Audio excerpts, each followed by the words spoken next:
This is the Average Guy Network, and you have found Home Gadget Geeks show number 437, recorded on March 19th, 2020.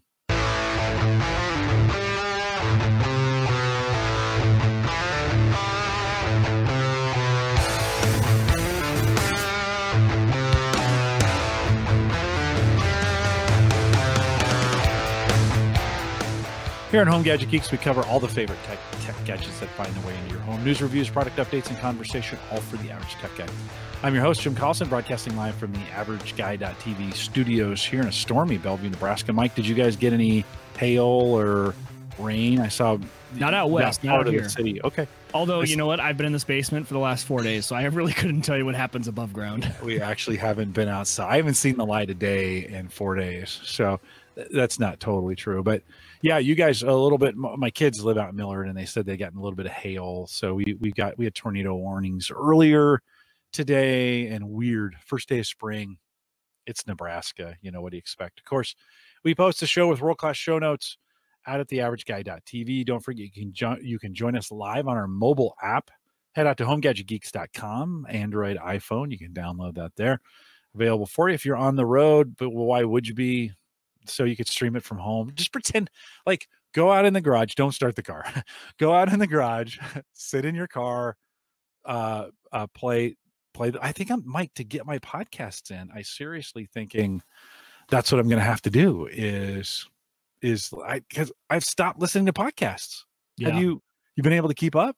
No, I haven't, because mine's on the drive. I just, you have a routine, right, of what type of content you listen to in certain times. I know. My car time is podcast. If I'm at the desk, sure, I could listen to a podcast, but my desk time is spent, if I have time for content, it's YouTube, it's Twitch, it's things like that. So yeah, I need to do a better job of just turning that on in the background, but then I'm not as engaged as I want to be. It's a weird time. I think I'm going to start waking up early and go for a walk and get an hour walk in the dark or whatever, or early dawn. Don't get 6 feet from anybody, but just walk the neighborhood for an hour. I'm not getting any podcasts in this week. We'll talk some more about that here coming up, but you can download that homegadgetgeeks.com if you want to listen to us and stream it. Big thanks to Ryan and Bob, who joined us last week from thinkcomputers.org. Good show. Lots of hardware, lots of good chat. These guys, I'm kind of between Jay 2 weeks ago and those guys last week, Mike. I am itching hard for a build, like a new build. Yeah, like a brand new replace we talked about it towards the end of the show last week. Replace the podcast, the studio PC. That's kind of been my daily driver for about 6 years. Now it's still great, and it still does what I need it to do. But boy, I got an itch to go NVMe. And 32 gig of RAM and build out some storage space and get faster GPU speed. So big thanks to Bob and Ryan, who showed up last week. Also big thanks to ICDoc. I mentioned last week they gave me some parts to install. We have spent some time. Let me see if I've got that queued up. I don't yet. Let me bring it up for you. I mentioned last week they sent over one of those turbo swap devices, and one of the cool thing about the ICDoc stuff is it's just simple. Like, it's drop dead simple. We realized, as we were talking about it in the show last week, like, we've been talking about ICDoc for like 10 years, and they just keep producing some really good, when you're thinking about the way to extend your storage or storage, they produce some really good stuff. They sent over this turbo swap device. Here's a picture of it unpacked and put on the desk. I literally, I'm trying to think what night it was. I think because I unboxed it Thursday, and then I had a really busy weekend. So Sunday night I was kind of napping here. Like I must sound like I'm 90 years old by the way I'm taking my naps, but I was napping here and I thought I got to put this thing in. So I kind of jarred myself awake. In about 30 minutes, put the whole thing together. You can see that here. It actually took, so the drive that's at the bottom of this picture, you can see I've got 4 external drives. These are all hard drive mining at this point, right on burst. And I've got this drive sitting in this Alexum bay that we'd interviewed a while ago. And I've been wanting to get that internally. So on this particular PC, this is that Cooler Master case.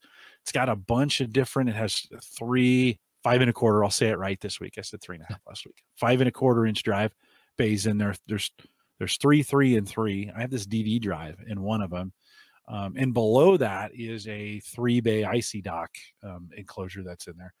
Took the hard drive out. One of the interesting things in that mic, look at that DVD. That's an old LightScribe DVD writer. This is almost like finding a cassette tape in your in your car. Like you're like, oh, where did this Journey cassette tape come from? Right.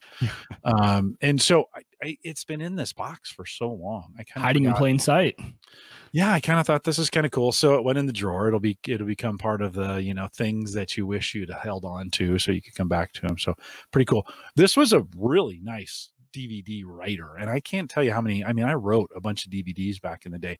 Again, we would never do that anymore, but this is the one you could flip over and then you could write a design on the top. So it would what? Really? Yeah, label the DVD for you. Oh, yeah. Cool. Yeah, it was super cool. So pulled that out. Took the turbo swap, put that in, goes in super easy. You can see it fully installed here. I didn't even really have to pull the case out to get this thing in. Took the side off, put it in, inserted the drive into the bay. You kind of push it in. It catches when you do it. Shut the door, and away you go. It's got some interesting, which I hadn't really seen in advance here. One, it's got, if you look right here, that there's a fan underneath it. Which is cool. I hadn't seen that at first, but that is actually, you can manually set the speed on the front for the fan. And then next to it is power on and off. So if you want to swap this thing, you can just turn off the drive, open it up, pull it out, put a new drive in, close it, turn it on, and you're in business. You don't have to do anything with it besides that.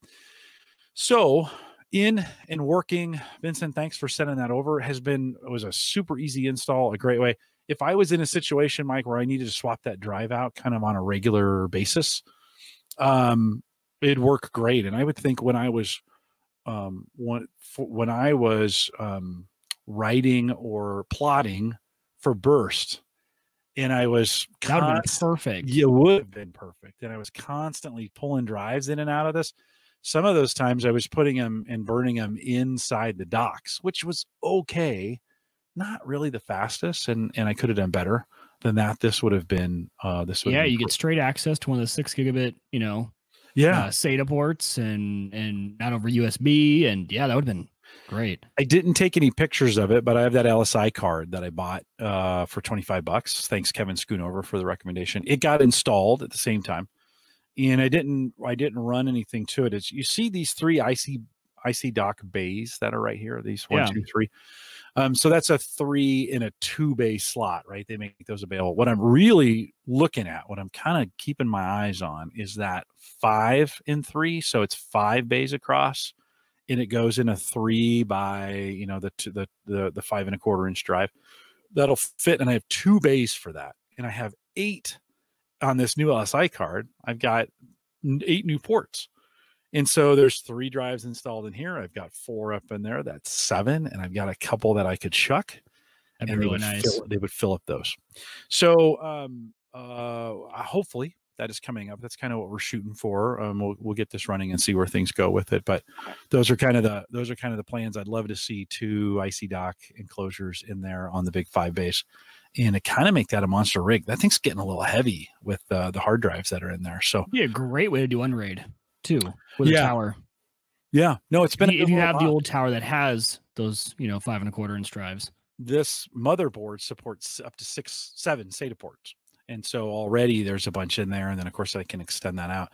The Unraid box also supports 6 SATA, which was unusual. So that's got plenty of room for expansion as well. And we'll talk a little bit more about Unraid, but thanks ICDoc for that running well. I think in this community, it goes without saying, they're creating some pretty cool enclosures.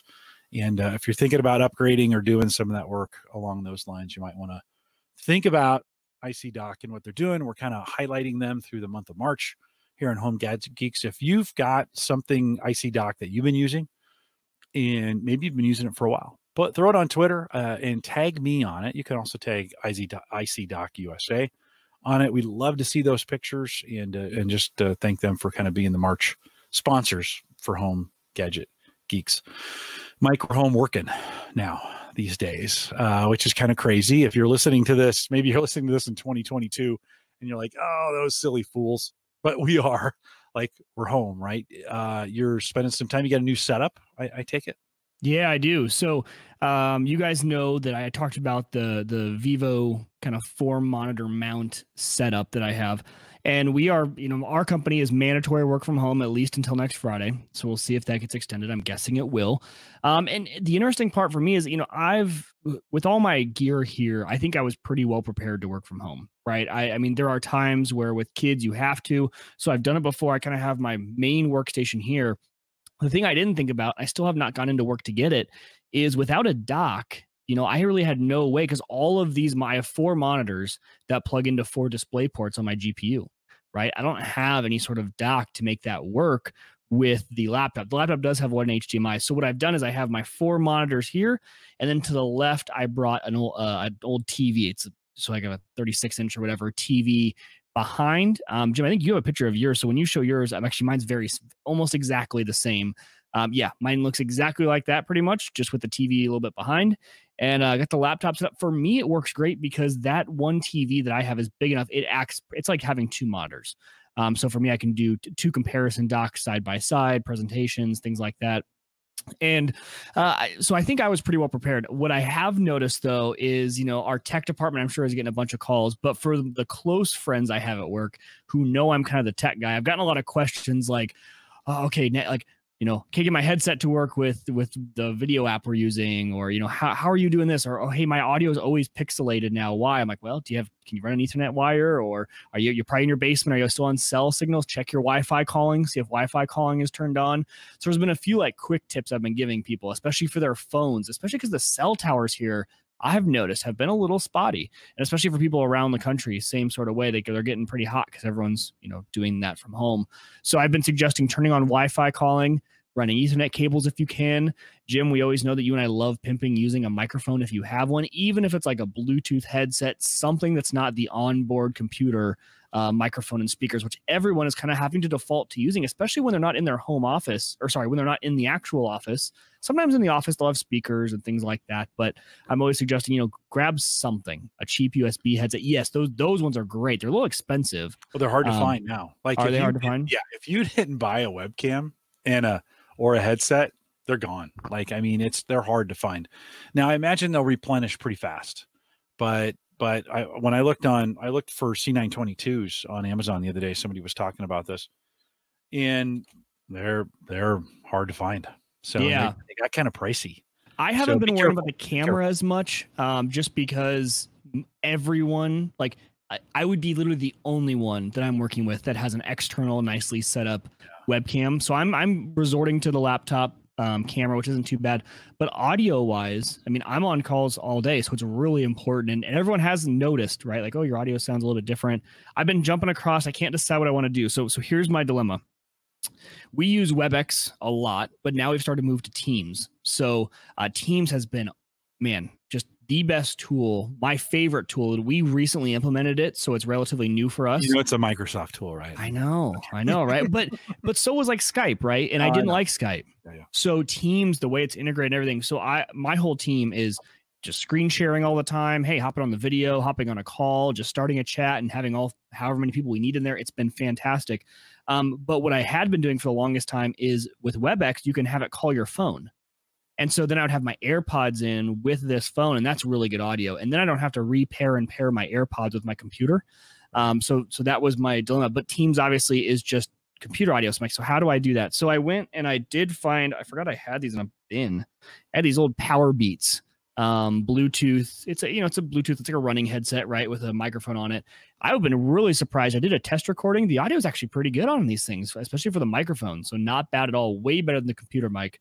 So this is what I've been doing. I've been wearing this headset when I need to do anything on the computer. So I have this in pretty much all day.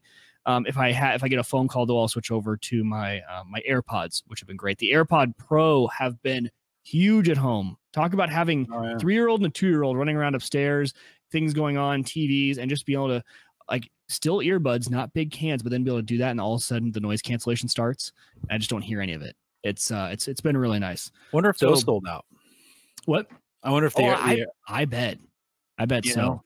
Yeah, the only thing that's hard about the AirPods for me is, they're not as, I don't think they're as easy to switch back and forth pairing wise. A lot of these Bluetooth headsets, I mean, it's just holding down the button for a while, repair it to something else. But I kind of like having one pair that's dedicated to my computer, so I don't have to keep pairing, unpairing, things like that. But I tell you, Microsoft Teams has been just phenomenal. I've really kind of dove into it. We just implemented it probably a month ago and kind of opened it up because for us, all of our conversations have to be tracked and recorded for compliance purposes, for FINRA, things like that. So for the financial industry. So it was just, getting it through compliance. But man, the chat feature, having the actual team like wiki page where you can have links there for everyone, it has been a huge blessing. I think we got it up just in time and didn't really realize it because WebEx, first of all, WebEx, you have to create WebEx accounts for people. And, those cost money per account. So not everyone has a WebEx account unless they use it a lot, at least at our company. Whereas everyone has Microsoft and everyone's a part. They're already in the system. They have it. So I think they implemented that just in time. I think, though, a few of our teams weren't already using it full time. And I think they are now forced to kind of trial by fire. But talk about a pretty easy to use platform. Yeah. And one that works seamlessly across iOS, the computer, Mac. I think it's on Mac. I actually haven't looked, but it's on my iPhone. On my iPad, it's everywhere. So no matter where I'm at, what I have. When I was traveling, it was perfect. Really lightweight. I had the iPad for a lot of what I did for work when I was in California because I worked for 3 days. And so whenever I was kind of mobile and needed to do a meeting, I would just use the iPad. And worked out really, really well. But what about you? So for your setup for work from home, have you had any like go-to things you just couldn't live without? Well, you might have noticed some things have changed here, right? The screen or we moved that up there. Trying to make it look more professional when you're clean this up a little bit over here. Looks good. Boxes down. There's a curtain here now, the covering on this side. There's a curtain kind of covering the boxes that were there. I just couldn't do since I'm full-time podcasting from here, and I had really stopped 4 or 5 years ago podcasting from home. I did it all from work, and I'm not going to say they had some requirements, but I felt better about it being a little cleaner for the audience and such. So I moved some things around. Mike, there's a big difference though between working from home like 1 day a week, or I'm not feeling well, so I'm going to stay home, and sitting down at the desk on Monday and thinking, I'm going to be sitting here for the next 8 weeks. You just think about you start thinking about things differently. So the setup that I showed the picture of this setup here. This was actually this was the end of about 3 different tries of things. Moving the laptop in front of me, moving it because it's to the side right here. It's sitting here and that monitor is up like that. I actually at one point put it over here on this so I could have a standing desk. And I thought, okay, this is not going to work permanently. I need, they need to see me, this and that. So there was a whole bunch of different trial and error. I've noticed a lot of my coworkers are working from their bedroom or from the kitchen. I don't want to be in the kitchen for 2 months. Right. I don't want to be in the dining room. I can't do that. I wanted to be in a place I could be highly productive, that would feel good, that would be comfortable. And that ended up, this setup here kind of ended up being it. Now we have Teams as well, and we use Zoom a lot, and I can log in and get my email online. So what I actually do is most of my work gets done on the studio PC, and I just use this kind of as a second backup. If I'm trying to do some things, there's some things I can only do, like file access via VPN. That's on my laptop. So if I need to move files around or get access to those, I can pop over here to get it done. But it's been really great to actually have both. I'm going to have a hard time going back to work when I just have one, when I'm just on my laptop, I've got some power here. It's been kind of helpful. So that day on Monday, I spent a lot of time trying a lot of different configurations, and it was very different for me to think I'm going to be in this spot for a while. I need to set it up for more permanence than just carrying my laptop, than just sitting at the dining room table. That wasn't going to work. So spent some time. I actually got a hooked it up into I've got a shelf up here, and I put the hook on the bottom. So that's where I hook my headset to. And there are times like I can't get Teams. I can't go team to team, like me to you on Teams. I can't do that on the web client. I can schedule one and do it, but I can't just call somebody here to get it done. So if I'm going to do impromptu calls, I just throw a headset on, jump on my laptop, talk to them that way. Works out. Now, could you install Teams on that computer? I could, but there's a bunch of hoops I have to jump through for security purposes. And I'm just not that willing to let work take over my I'm not either. I'm the same way. Yeah. So it's kind of like anything that's beyond a web client, I'm just not interested. If I need to do it, I can jump on the laptop and get it done and be pretty good about it. So nice. Yesterday, I thought about even unplugging the laptop and sitting outside for a while. That's the beauty of it, is you can still go work outside, do some of those kinds of things, but it will, it was a different thought for me. And I think it's a good one to think. If you're going to be home for an extended period of time, you can't sit on the bed. Like that's not, I called a guy yesterday and he was sitting on his bed and I was like, you're gonna do this. He's like, well, my wife, and this is another thing. Somebody mentioned in the chat room, they were ready to work from home, but not both. Right. That's a great point. Yeah. Yeah. Yeah. So, you're like, I can't imagine if Hannah was working from home too. I was just talking to somebody today on a call and she was in Australia and she's like, yeah, I'm out here on the deck. My husband's taking a call right now and they don't want to hear me and I don't want to hear them. It's like, oh, like, yeah, now it's like, it's almost like a shared work environment where you have to kind of start thinking about, it's got to be okay. You got to be able to put headphones on and get past the noise, right? You have to do some things maybe to make a difference. So this whole experiment is kind of what I'm thinking is, and you're going to watch over the next probably 6 to 8 weeks, my hair get long, and my stylist called. It's like, hey, we're not at, they're staying in business, but we're not cutting hair for the foreseeable future. I'm like, oh, yikes. I didn't even think about that. I didn't either. So yikes. That's the first time I ever thought about a haircut. You could probably go to a small barbershop if you wanted to, but somewhere. Do you really want somebody else? Like, I don't want somebody to cut my hair. Same person's done it for forever. She knows it. Right on. Ryan says 4-week lead time on the C920s and 922s, according to his source. Wow.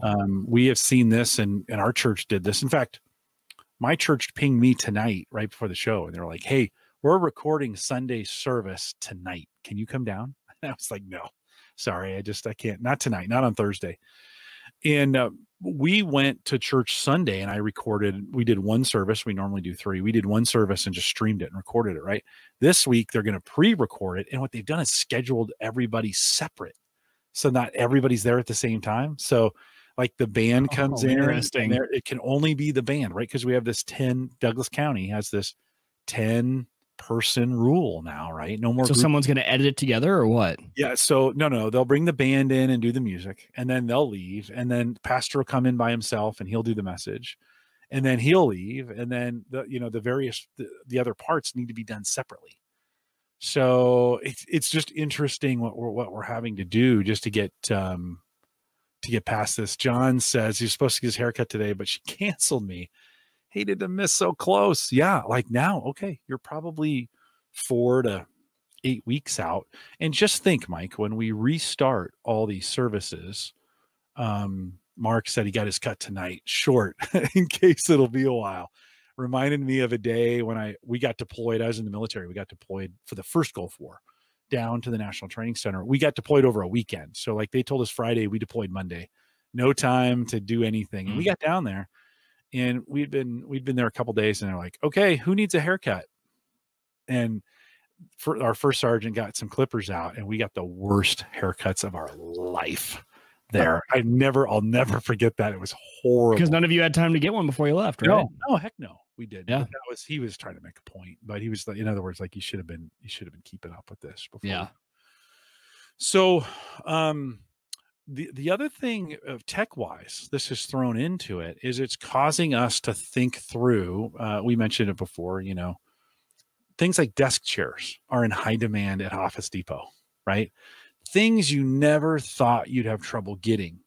Just some of the basic kind of monitors. There's been a run on monitors because people are home now, and they're like, now, not you and me. Yeah. Not you and me for sure. And probably no one who listens to the show, but but I worked with people who were like, well, can I take my monitor home? I'm like, you don't have monitors at home? No, they don't. They have like a laptop, or some of them are just, they don't even have a computer. They use their work laptop and their phone. Yep. And I was just like, wow, how do you do that?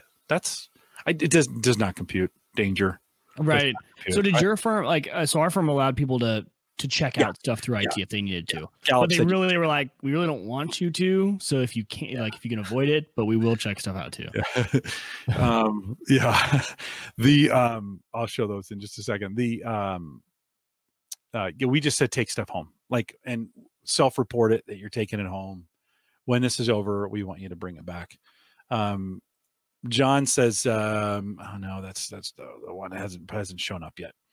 So Mark says he has spare 24-inch monitors, not even being used. That's our dilemma, right? We probably have too many monitors for folks. John calls it a Corona cut. So this will be the Corona look going forward. Well, or we're all going to have super long hair by the time we're done. It has brought up some interesting technology things, Mike.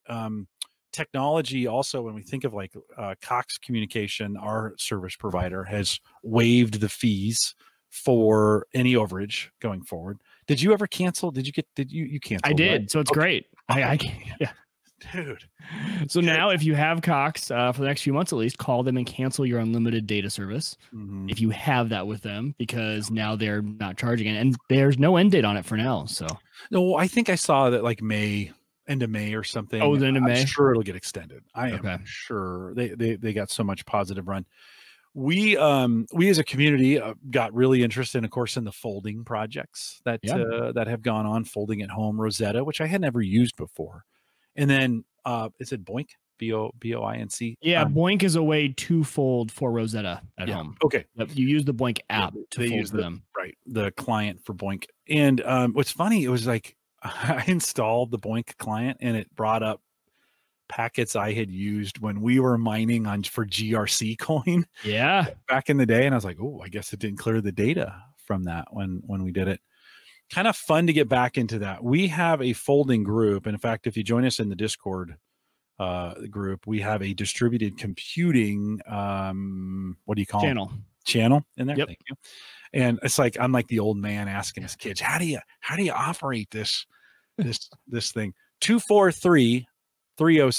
So if you want to join us and that's for folding at home. That is our folding at home team. Yeah. Yeah. 243-306. And stats are broken right now. It's known because so they did an AMA, which the link will be in the show notes. They did an AMA. Someone actually posted it in Discord, so I grabbed it. So thank you to whoever did that. They did an AMA today, and they were asked, okay, so like compared to your normal run-of-the-mill volunteers, how much did it spike during this whole coronavirus? Because they've gotten a lot of press. A lot of the big YouTubers have been going out saying, you know, you got all this extra spare computers lying around, let's start folding at home. And they said they had a 10x increase. So they had 30,000 volunteers normally, and they're up to almost 400,000 volunteers. Yeah. And so that caused us some issues, though. They said their network cards on their servers that were issuing out the work, to the different volunteers, they're fully saturated. So they're having a lot of issues right now getting work out and also receiving back, which I actually noticed. I have had a project since yesterday that just got stuck and they won't get back to them. It's in the sending mode. So there will be a lot of times where sometimes your machines will sit idle and not have anything. That's normal. It's nothing wrong with your computer. Their servers are they haven't had this much workload. So number one, they have to create that work for the computer to do. So they have to create the projects for the computers to do, and that takes time. That's manual time. And then number two, just the overload on the servers is another kind of problem that they're running into. But they are super happy to have it. And I think they're going to ramp up stuff, and really cool to see just like the nerds unite. It's like, I like it. And obviously, so I'm running it full tilt on the rig I'm podcasting on right now. It's using my GPU and my CPU. Everything's maxed.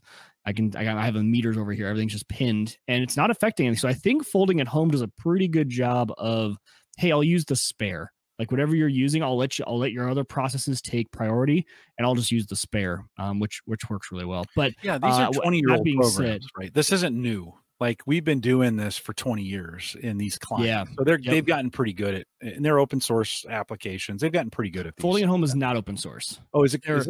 No, they're going to be coming out. They're coming out with an open source client, and they're kind of excited to launch. So I think that's when things will probably get a lot better because folding at home is relatively new when you think of the different options out there. Right. All the other ones who they've been around a while. They have been around. Folding's been around a while. Yeah, because they're a Stanford project. Yeah, is folding at home. Berkeley is the Boink. Yep, Berkeley is Boink. Exactly, and that's the one that's been around for forever. It has. That was the original SETI. So that was SETI at home back in that day. And folding, I have to go back and look at the history. They've been around a while. And so if you want to join us, if you got some spare CPUs today, really, this this reminded me of mining. Like they're favoring GPU processing because it's so much faster. I wonder if all of a sudden we're going to see ASICs come out for these. That would be hilarious. Well, he said that with this massive increase, he said the hardest thing as a scientist is to go and say, okay, now I've submitted it out to the distributed computing network. Now I need to wait a month, 2 months to get it back before I can know my next step. He goes, now I'm submitting it and getting it back a week later. It's just that speed. And he goes, that makes such a difference. He goes, you don't realize the difference that makes when you're a scientist of a week versus months before you can go on to your next step. So it really is cool to see kind of the amplification of it over the last week. I have 2 spare 1060s. They're actually powering my monitors right now. So I got them on medium. So they're being utilized probably 50%, 40, 50%. Oh, and you could crank it all the way. I mean, my one GPU is running 4 monitors and it hasn't even blinked. No. It's just left it at this setting. It's cranking away, doing its thing. Do fast enough for me. It would get a little warm with 3 of those GPUs running full tilt. Full tilt. That's true. So I left them. So and you the can power draw. No, totally. You can see they're running here. Although I haven't been too worried about it during the day. This has been shutting off because there has been no packets. And then in the afternoons, it picks up a packet, or in this case, 2 packets. I have two CPUs running against this. And it runs overnight. So it's actually been working really well for me. By the time I wake up in the morning, they're shut off, waiting on packets. So if you want to get involved, it's actually now be a good time. You're probably not going to get 100% use from your, but although they may ramp up their production because somebody's going to code this thing. They may ramp it up to get it done. Ryan says he was folding proteins back in 2002. Yeah, right at the 2000, 2001, 2002 is when a lot of those, when we first saw those. So if you want to get involved that way, a great way to do it. Mike, there's also, and I'll show this here while you're talking about, there's also a Twitch. Let me see if I can find this guy. There's Kernel Panic on Twitch. Yeah. Hold so this guy has, so he was actually the one in the AMA who was kind of talking about asking some of the questions and things. So he just takes his screen and he throws it up on Twitch as a stream. Yeah. So a really cool way. I kind of love stuff like this for people to kind of check in, mainly because it, gets awareness around the thing. Kind of people see it like, oh, what is that? What could I be doing? And so this guy is I was actually in his chat earlier tonight and I was talking to him. He's a former miner who did not, kind of like Jim, didn't sell the cards, kept them around. And now he's been folding with them for a while. And so he said, he's pulling about 1,000 to 1,500 watts, depending total, which totally brings me back to the mining days.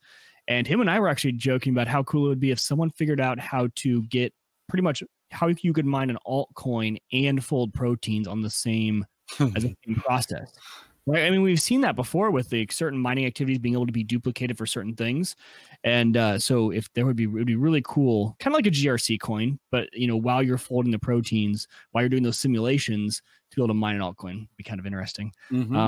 But yeah, kind of a cool guy. He's just out there. He's just streaming it for fun so that people can go out and see what the setup is like. He's got 10 people watching him right now. Yeah, I sat there and he's kind of fun to talk to. He's sitting there, he's able to talk to, and he's one of us. Totally, like he is he could be a total viewer of the show because we were talking about mining and cards and power draw on him, and he really cool guy. So if you want to check it out and just see what it looks like, you can head over to twitch.tv/Kernel Panic. What's Panic has a K at the end, PANICK. Okay, super cool. I was showing my setup. And I just love to watch the numbers on this thing. It would be cool. I think you can throw some visualizations at it as well, but it's just kind of been fun to get back and mess with this and tweak it a little bit. One of those new things, knowing you're doing something good. Yeah, I leave it up on the same thing as you do. I like watching the numbers. The visualizer, I think, is broken right now. It runs a demo. It doesn't actually show what your machine is working on. But it is kind of nice. I do have my GPU kind of face a little bit more towards me, so I'm getting a little bit of the heat coming off it, which in this basement is very appreciated. Let's also look at not just the show notes. Where do they want to go with this? Oh, I wanted to talk a little bit about not rock your strengths. That was something different. I also wanted to talk about some platforms that's get kind of interesting is that have been tracking this. But it's funny, Mike, a couple of weeks ago, I kind of presented this to you. I was like, hey, you want to talk about this? And you're like, nah, I don't think I do. I did. I was the down player who was proven very wrong very quickly. Well, and whether it is or it isn't, right? The fact of it is we're in this situation now, right? And we're responding to it. But out on Android Central, and I'll throw this link in the show notes as well, a map of smart thermometers in the US show just how sick Americans are right now, right? And so the concept is based on what we're setting our thermostats at, that can in a large scale, that could be a predictive indicator. This headline is actually misleading in some ways. We don't know, and they don't know. We don't have enough data to know if this is really the truth. But just it got me thinking about sensors and thermometers and some of our automation where we're getting this data on things that we're doing. And could that, could that start being a predictive indicator? We don't, here in the United States, our testing is really, really poor. I don't know if that's going to get fixed anytime soon, but we just don't have a lot of kits to test with folks. Could you use home automation, Mike, to be able to start looking at some of these things, whether we're seeing higher average daily temps set on thermostats as people are cold because they have a fever, right? Could this be a predictive indicator of that? And or could they, turning the in Florida's case, turning down the air conditioner to keep the house a little bit warmer in that? I know. What do you think as you think about, let me ask you this question. Say we could, based on some of this home automation data, we could start seeing pockets maybe more clearly than we're seeing them now. Would it be worth it to be able to get that data and have the government use it? No, I'm going to be the no guy. I'm always the privacy guy. And I think that is the glimmering light of what it could be used for. Mm-hmm. And then there is the million other ways that it could be used negatively. So it's cool. It's interesting. I won't be signing up for that service if they want to track my stuff. Although I'm sure I do with everything. I have an Ecobee. Who knows what's in the TOS there, what's in the TOS on the Amazon devices. So I'm sure I already gave them that authority. But if I haven't yet, I wouldn't want to. Yeah. Yeah. Well, it's an interesting. Let's just get better at actually being able to test our patients. That's a novel concept.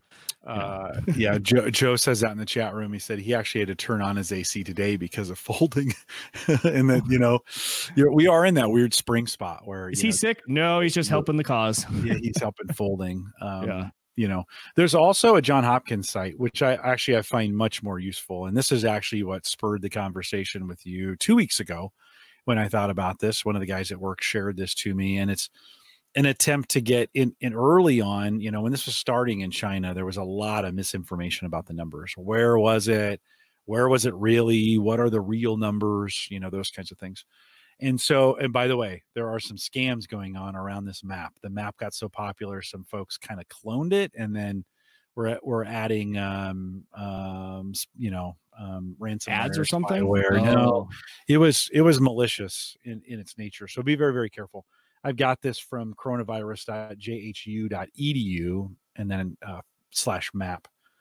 And again, it's just an interesting visualization of what is happening, where it's happening, in the confirmed, to the best of their ability, the confirmed cases that are happening, both who's sick and those who've passed on that. And then you can, I think on this, if you want, you can start to drill in, grab this map. If we want to come here to Nebraska, we can start drilling in here. We actually have a pretty small number here in the state of Nebraska. Yeah. I imagine that will grow over time. But Mike, what I thought, when you think about public hysteria, and we kind of kicked off the show, or maybe we were talking about the pre-show, just all the crazy things people do, a run on beans and rice or chicken, whatever, right? Eggs. I think it helps to have really good information out there that people can make actionable decisions on. And yeah, this could get bad. I think some folks have thought like we're trying to stop it. We're not going to stop it. Like this isn't about stopping this thing. It's about slowing it down a little bit. So we can kind of handle this as it goes through. It's going to have some ramifications in our society. Do you think we're implementing a whole bunch of tech just when you think about working from home and going to Teams, and now most businesses know they could let their people work at home and probably have them be pretty productive? Man, yeah. I've been super productive over the last 4 days. So productive, I had to take a nap before the show today. Do you think we'll go back? Or do you think over the next 5 years, this is going to accelerate that trend of working from home? No, I think we'll go back. And I think this will have a more profound impact than we think, though. I do think there will be hasn't it been nice to slow down and see our family? And we kind of realized our priorities a little bit. I think a lot of companies and a lot of people started to see what really mattered to them a little bit. And especially if this gets a little more serious, if it's just, if it gets a little crazier, I think it'll kind of change our perspective on things a little bit more. So, but I think we'll go back. Like for me, especially, I think no matter how much we can do it, I don't think I like it. Right. I think being in the office or something about being able to walk down the hall and see people. And now if they start figuring out that the cost of the rent of the building is not worth it, I mean, if there's more monetary stuff than that, but I still think there's a huge, and I think you're a big proponent too of being in the office, right? It's that face-to-face time. And I think after about 2 weeks of this, I'm going to go a little stir crazy, not seeing people. I'm such a people person. Like I even told Hannah, I made the joke. I walked upstairs today and I kind of did my lap. I'm like, well, I usually do a lap around the office and say hi to people about, once in the morning, once in the afternoon. So I'm saying hi to my people. Like this is me going on my lap, saying hi to people. It's kind of what I do. I do it at work. Once in the morning, once in the afternoon, just kind of, just stretch the legs a little bit, say hi to people. And I couldn't do it. There's still not enough tech. There's not enough good ways to have that constant interaction with people, right? It has to be very intentional here. It has to be calling someone, setting up a time. All of our times are still not spontaneous. At least we haven't gotten that way yet in the last few days. It's still, hey, put a time on my calendar, right? Let's schedule a time in Outlook. It's not just like the spontaneous stop by their office or ask them a question where you can just call people. You schedule it out still. Mm-hmm. I hope we go back. I really do. Now, yeah, I think we definitely learned that this is definitely more doable than everyone thought. So possibly. Yeah, I just think it's interesting. I don't know where we'll go. The future's always been one. I'm not a very good, fortune teller. I think it's been a good exercise. And if we survive it as a culture, I think we'll come out on the backside a little bit smarter from it. And, it has some, I don't know, there's some good things that are coming out about it. Even though I'm home, I'm actually talking to people more now. Last night when I was out on the deck, a friend of mine in Australia pinged me and I said, hey, just want to chat. And she was like, right now? I'm like, yeah, right now. And okay. And so there I was on the deck. It was dark behind me. It reminded me when we brought Edward in, from oh yeah. Remember we had him? Yep. And I was in my backyard and it got all dark. I had the lights on and it was kind of beautiful. And it was just a great opportunity. We've got all this connective technology to actually get us together. Even this kind of what we're doing from a broadcasting standpoint brings us together. I mean, there's quite a few of you guys out there. We got about 9 live. By the way, like us on YouTube. We got about 9 live out there, and it's I don't know, it's bringing us, even though it's separating us, it's bringing us together. I've been telling folks, like, hey, make sure you don't forget people. Like, don't get isolated. We have ways of connecting. We've never been better at connecting than we are right now. We never had more technology to connect. Well, and that's true. And I have a job where I'm on the phone all day, right? If I was more of a, behind the computer, crunching out stuff and not having a requirement to be on a phone call every hour for the whole day, this could get really lonely. And I do worry about those people, right? Like and I worry about their motivation level, right? And just if they just have to wake up, roll down, and they don't interact with anyone all day. Yeah. I think it would be way different. Well, let me say this. I've been wanting to start something in the community to kind of connect us together a little bit better. So if you are thinking, what I kind of want to do throughout the summer is start these Home Gadget Geeks roundtable. And the idea is you come on the show on a Thursday night, you have an idea about something specific you want to talk about. We've done this in the past with networking. We did it with hard drives, but it'd be great. We could do this around home automation. You pitch an idea to me. All right. So if you got an idea of where you want to get some folks who want to talk about this on the show, whatever that idea is, it can be tech related. You know, our variety here, what we talk about. Send me an email, jim@theaverageguy.tv. Pitch your idea to me. I'm going to be honest. I'm not going to take them all. But I will take some. And then what I will do is throw those ideas out to the community and say, who wants to help talk about this? Then we'll put three or four others with Mike and I, and we'll do a big round table discussion. We'll maybe do 1 or 2 of those a month kind of throughout the summer. So as we are going through this, I want to find some ways for us to get more folks involved and get that time put together that we're maybe spending in isolation. Let's do more things together. Yeah, I could do a live stream on Tuesday night. And by the way, Christian Cyber Frontiers next Monday. So if you're listening live, next Monday, 8 p.m. Central. It's the longest we've ever scheduled a Cyber Frontiers ever. So it's Thursday. I know, next Monday, 8 p.m. I'll post it on Twitter and stuff, but we're going to do a few more of those. But so if you have an idea, send it to me. We'll consider it, pitch it to the community. If I get enough folks that want to talk about it, we'll put a show together, and we'd like to do that as well. Mike, one more map that I found. NPR has been tracking this as well, and they have some pretty good details around that. Their map isn't as high speed as the John Hopkins map, but it's pretty interesting as it talks about where the cases are going on. What's real interesting, they got this kind of heat map down here by age. This is what's interesting, right? And we know this is having a overrepresentative impact on our elderly, right? That's the real concern here. We've got a lot of folks in the United States, because our healthcare system is so good, you live maybe longer than you should sometimes when we keep people, this is affecting them. Right. And so our loved ones, my mom's 90 and she has trouble breathing.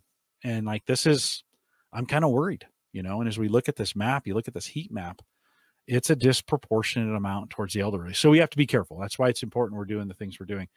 At one point, I think in here, they had some stories too. So npr.org, and then look in their health section if you want to keep track of it there as well. Mike, anything else you want to add in on that? No, I'm fascinated by it though. Just really fascinated how it's been changing absolutely everything. Yeah. What have you been doing for entertainment for the last 4 days? I mean, like when you think, because this is, I mentioned like my podcasts, I got to find a new way to listen to podcasts. Yeah. It's changing. I think it's kind of changing the way people consume entertainment. And I'm finding like I'm having a hard time separating work now because it's all here. And so I'm working all the time because it's all here. What are you doing for entertainment? So for me, it's kind of a little bit of the same, right? So my day, during the day, I'm not getting too much in. So then I'm just coming home and these 4 days have been pretty similar, but it is a reason I kind of ran out because I wasn't listening to podcasts. I was watching more YouTube, but then my YouTube well ran dry, right, of things. So if you guys didn't notice, in Discord, I started a content suggestions channel as well. And that's literally just go out there, throw your favorite YouTube channels out there, so other people can find them. I put a few of those out there that I really enjoy. And so I started to run dry on YouTube because I watch a lot of YouTube. But the entertainment hasn't been too big of an issue for me, mainly because it's just been craziness with the boys being home, right? Not having any school. They're kind of thrown off from their whole routine. This has pretty much been like a weekend for them. They keep asking, like, when am I going back to school? I'm like, not for a very long time. So everything's just been so chaotic. I haven't really had time to focus on it. Yeah. I think it's important, you'll never hear me say this again. I think it's important that during times like this, we find ways to do those entertaining things that we like. I think I mentioned this in the pre-show. Last night, I got a chance to enjoy a beverage and a cigar on the deck, podcasting with a buddy. And it was fun. It was actually really super relaxing. After a weird couple days, I think we can't forget those moments. We still need to find ways to kind of do some fun things, whatever that is. We're coming up on the weekend to this first kind of weekend, at least for us here in the Omaha area, as this has kind of happened, at the beginning of the week. And I think that's going to be telling. Like, you know, I'm going to kind of think like, man, what do I do on a Saturday when I can't go anywhere? Now I'm going to podcast with Dave Jackson in the morning, so that's not going to change. But after we're done, you know, I guess I'm going to have to actually do some projects in the house. I might have to install that hallway door that I've had in the spare room. My buddy asked in Kansas City, he's like, hey, are your parents going to be making a trip up and down anytime soon? Because he lives in Kansas City. He's like, I want to borrow your saw because my wife wants me to redo the master bedroom next week. Right? I might install some carpet or paint some things, you know? Yeah. Maybe I'm still, I guess, when you asked that question, I guess I wasn't even thinking about real life entertainment because it hasn't hit me yet. Because I just came off of a week in California, which was a blast. And it was during it and it still didn't hit me. Right. I was still out we were having a great time hanging out with friends. So I think you're right. This week, it'll be the first week where it hits me of, oh, we can't. And like even taking the kids, like we take the kids, there's like a play gym indoor area with trampolines and stuff. We take them there all the time and can't do that. Right. Like what do you do on to entertain the kids? Hopefully it's good weather. So you can at least I don't throw them outside. I don't think it's going to be. I think it's going to be rain. We've had a lot of rain. And I think we're gonna have some more tonight.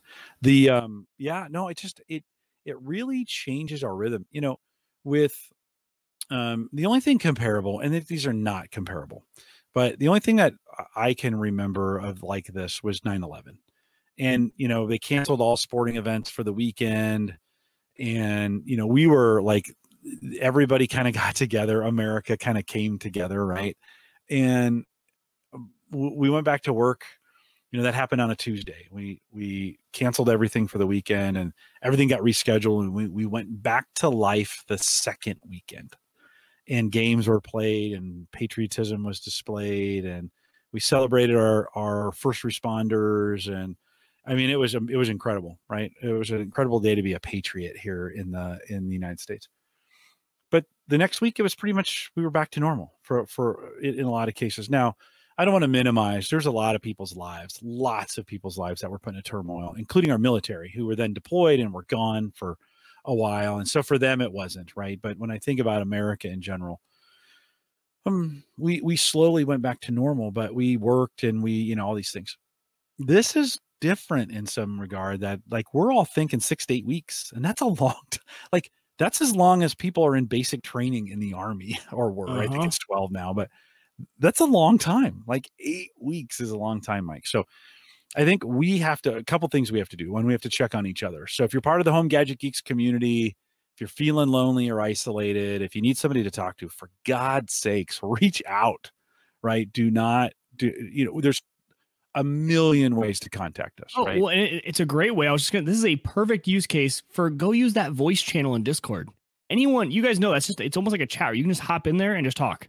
So he's like, hey, let's go chat in there. You can just chat to people if you want to chat via voice. Yeah. You guys can find each other in Discord. You guys can whatever. But that's actually a great platform. Even just hearing someone, you know, just talking it out and having some fun conversation. So feel free, guys, that those voice channels are for you guys to use whenever you guys want. Yeah, do it that way. Send us an email, jim@theaverageguy.tv. Track us, you know, get us on Twitter. Do those kinds of things. Don't feel isolated during the situation. Don't certainly let it lead to some things. Continue to, you know, if you're stuck, like do some things, like get out there and as far as socially, get out there. We're here for you. So I want folks to know, like, yeah, this is a pretty unique time. Like, you know, I've never gone through anything like this where, you know, you're kind of thinking like, oh my gosh, like we could be hunkered down for 8 weeks and it could be longer. Who knows? Right. I don't want to be an alarmist. We have no idea how long it's going to take. We'll get through this. We're going to be fine. But if you are not feeling fine, please let somebody know. Yeah. By the time you're hearing this, it's going to be the weekend for a lot of folks, or maybe it's 2 weekends from now. Probably not too bad this weekend, Mike, but I think we start getting a little stir crazy and it's going to get a little weird.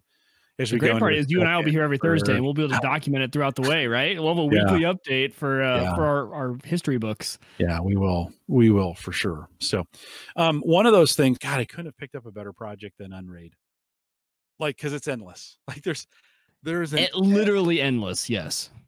You got me hooked on the LAN cache, kind of the LAN party concept, right? Where you can install some software, and we just had a big patch update for Microsoft. They kind of messed it up, but we had a big Microsoft update, and it caches that update in one spot, and then the other PCs. Holy cow! That changed my life. You like it? Okay, this is great because we have not talked about it since we initially said that you said, okay, I might set it up. Oh, it does Windows updates. That was the hook for you. I haven't talked to you since you actually got it hooked up. So yeah, I want to hear how this went for you. Because for me, I only have 2 Windows machines. One is a VM and one is this rig I'm talking to you on. So it's not as big of a deal for me.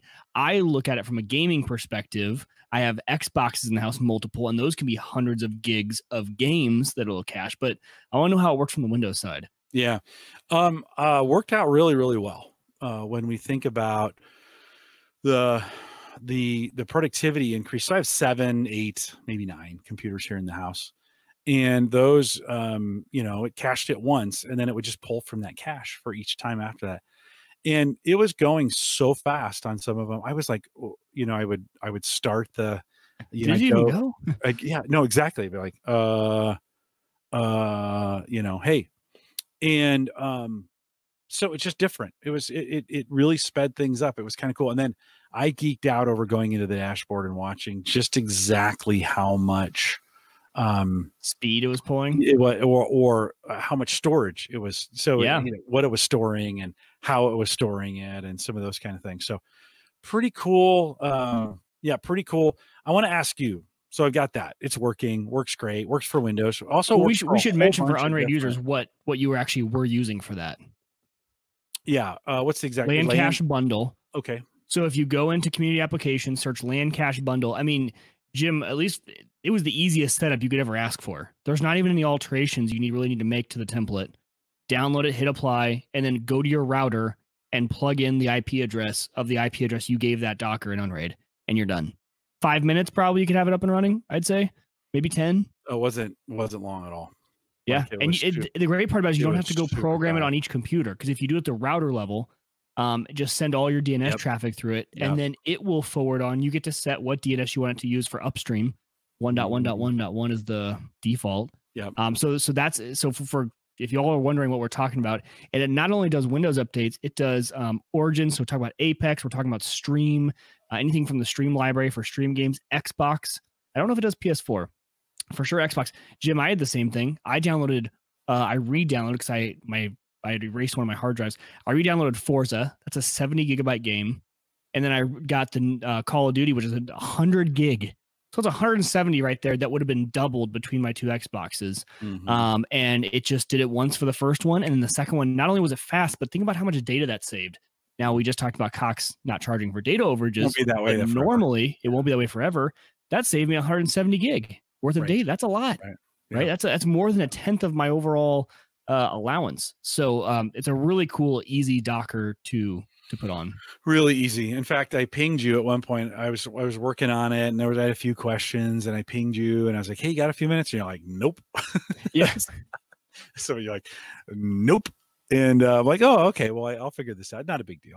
I wanted to chat with you while I did this." That's what's usually what you and I like to do while working on a project. Yeah, just ping questions off. Used to do this with Christian all the time, where it would be like, you're not even talking. You just have the video up and you're both doing something. Yeah. Right on. It's just kind of fun. Yep. And I got it figured out pretty simply. Got the DNS changed, got the thing set up, did the thing of the deal, and boom, boom, boom. Started running it, and it started caching right away. I think I saw the Xbox update come through on it because it got pretty big. Yep. On me. And so really, really cool. So what should I do next? This is going to become a segment here at the end of the show for the next couple weeks. Like, what should Jim do next on his Unraid server? So you've already told me that you want to keep Plex on your NVIDIA Shield and not want to move that over, right? I do.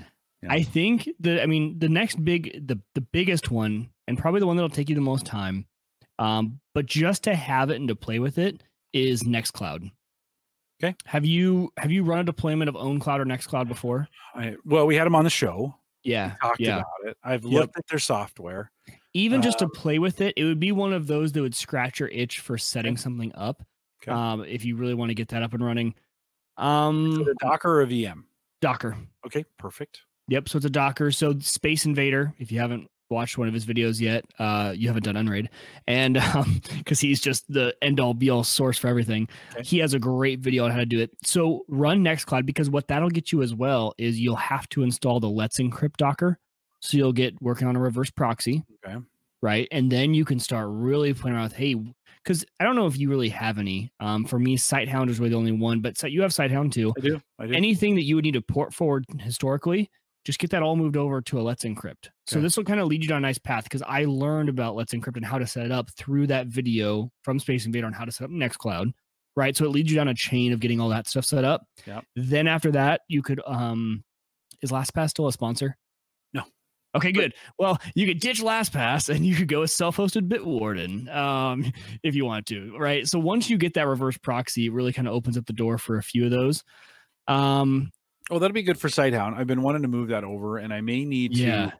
I run Sighthound on the studio PC. It's super powerful. It kind of handles it really, really well. All those other kinds of things. I almost did Sighthound first on there, and then it's only got 4 gig, and I think you got to run it in a VM, right? So leave it there. The reverse proxy just allows you to access it from a URL instead of. So the reverse proxy just sits on your Unraid box, and then you tell it, hey, send it over to this PC. So it'll send it over. So you don't have to move Sighthound. It's literally just letting you do sighthound.jimsurl.com and that goes straight now, and you don't have to port forward, because the only port you're forwarding over to that Docker is 443 or whatever you want to set up for SSL, and then that's the only port. So you never have to port forward again. You literally just set up a new reverse proxy thing, use one of your URLs that you have. We all have like 50 of them, and point it there. So I'll hold back on my other side. I started to ramble a list, but we should probably keep a few, right? One thing. So So there's your Nextcloud, and with that is Let's Encrypt. Yeah, start working on the Nextcloud implementation. It'd be good. It'd be a good place to mess around with that, move some files, have some things, have that available to you. I did reach out to them again, and to get them back on the show. So we're working on those guys kind of as well. And I'm working on the Unraid guys. So we'll see if we can get both of those back here on the show over there. Yeah, I know they offered a pro license, and I never hit them up for it, and now I'm kind of like, I kind of want that pro license. Yeah, you should have. I paid for the whatever. What's the first on an Unraid? On Unraid, yeah. Yeah, they have a new marketing guy, and he sent me some Unraid. You have swag? I do. I forgot about these. So I've went all the listeners right now. I'm like, Jim joins for one day, and he already's got the swag, right? What do they call these badges? I don't know. Stickers. They're the pillow, like they're the. Yeah, that's a cool one. Is that what they call them? Yeah. Yeah. Yeah. So big thanks, Spencer Jones over there at Lime. That's fantastic. Unraid sent those over. They sent me a nice card as well, and they said we're looking forward to having you guys on. So we'll have them. I might have them scheduled. Let me look. I forgot if we have them. I'm so glad that Lane Cash worked out for you. I was wondering. I was like, this might be not something that you're into, but I totally forgot that for Windows updates for you is huge. Yeah, speed and data. Right? I need to think of a way to give those badges away. I think that's what we need to do. So I'll figure, because they're super easy to send, because it's just drop them in the mail. And do you even have stamps anymore? I don't even know how to mail things anymore. Like, how do you do that? I don't know. Is the post office still in business? They still shut down? No, they're still going. Okay, good. Yeah, I don't want to start any rumors. I sold one of my ham radios. I know. Don't get on me. I sold one, just one. I know. Okay, the one that I spent too much money on in the first place, I sold that one. I kept the one that was reasonable for my skill level. Johnson, mail and postage due. I sent when I was trying to do those, when Ron made those things for me, I didn't know how. I don't even know how much postage to send. And the guy in the mailroom at Gallup gave me some bad advice, and so I mailed some of those with postage due. So I apologize for that. I love those coins, by the way. I still have them up right here. I love those coins. I think they're super cool. No, Ron did a 3D nice printed. job. You did a great job on them. I appreciate those. So, all right, wait a minute. Let's not gloss past this. You sold. Sorry. Why did you sell one of them? And how long before the second one is sold? No, the second one is kind of cool, and we use it for hunting. So when we go hunting down south, we all have them in the cars, and we do coyote hunting with dogs, and we run the dogs from trucks, and we all have trucks. So we go around them. So yeah, there's your hick lesson of the day, is how we hunt coyotes with hounds up here in Nebraska. Oh. But no, so I had that one radio that I had spent probably too much money on. And I was like, you know what? Like, I'm not getting the full use out of it. The one I really use is my really cheap one. And so it was really just one of those, you know, this goes into the tech fund, right? Let's beef it back up. And I just bought the Nintendo Switch. So my wife is totally on board with me, like, getting into new hobbies as long as the money rolls over from one to the other. So got rid of that one. I mean, that was a $450 radio. So it was pretty pricey. I mean, that's a lot of computer parts right there for $450. So sold it on eBay, sold right away.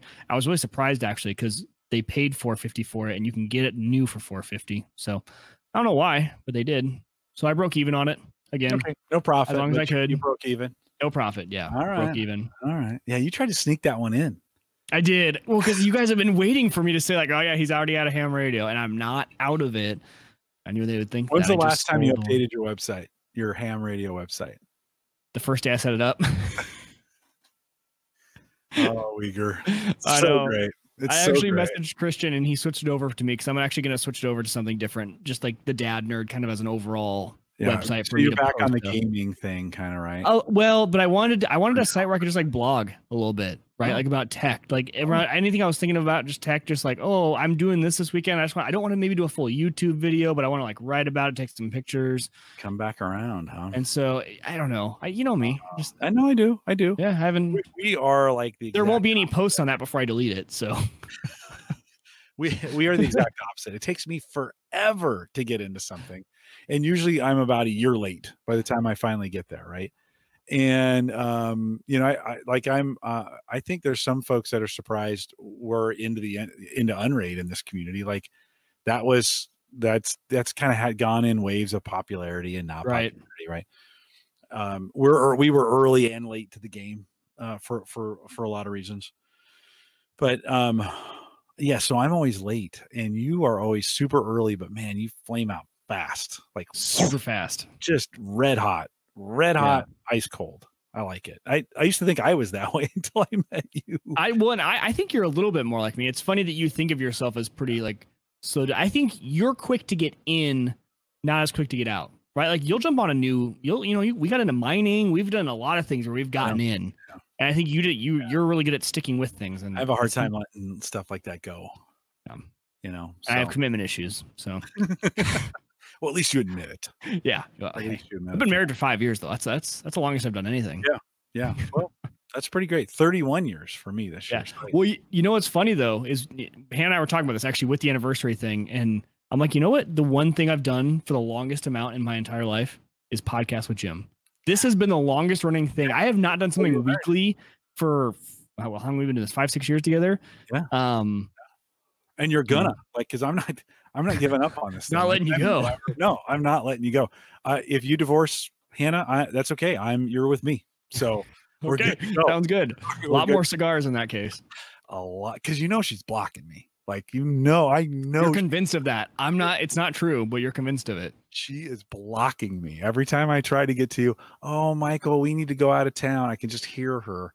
No, Michael, we have a birthday party this weekend. No, we have, and I was just gonna hang out with Jim. No, you can't hang out with Jim this weekend. We need to scrub the cars down. Yeah, that's how it goes.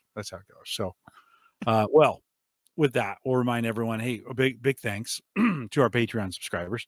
You guys have been faithful through it, and we appreciate that. So thanks for what you do. TheAverageGuy.tv/Patreon, if you want to join that team, kind of just helps pay the bills and do what we do around here. Appreciate you guys for doing that. I just paid the taxes on that. So that's never my fun. That's not the fun part of Patreon, but it is what we do. If you want to join us in the Discord group, we mentioned that a little bit earlier. TheAverageGuy.tv/Discord will get you there. There's still some conversation in the Facebook group if you want to go to TheAverageGuy.tv/Facebook. Yeah, it's gonna be forever before we can smoke a cigar together. I'm not gonna lie, I went to Havana on Monday night.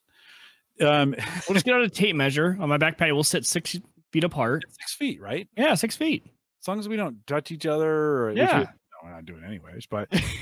Oh, maybe. Sure hope not. Don't forget, you can contact the show. Again, seriously, don't be isolated during this time. Lots of stuff going on. Make sure you're staying in contact with somebody virtually. That is, stay in contact with someone virtually. Send us an email, Jim@theaverageguy.tv. You can find me at Collison. you are at Wieger Tech, right? Is that yeah, that's true. Wieger Tech gets that done.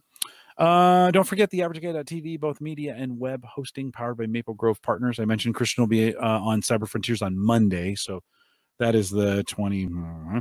And just look up Monday. That starts with a 3 and a 2. You'll get there. And, of course, secure, reliable, high-speed hosting from people that you know and you trust.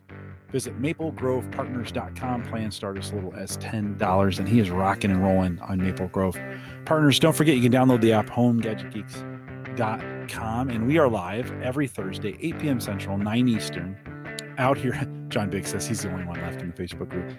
8 p.m. Eastern, 8 p.m. Central, 9 Eastern, out here at the AverageGuy.tv/live. We'll do some post-show. Appreciate you guys in the live show coming out tonight. With that, we'll say goodbye.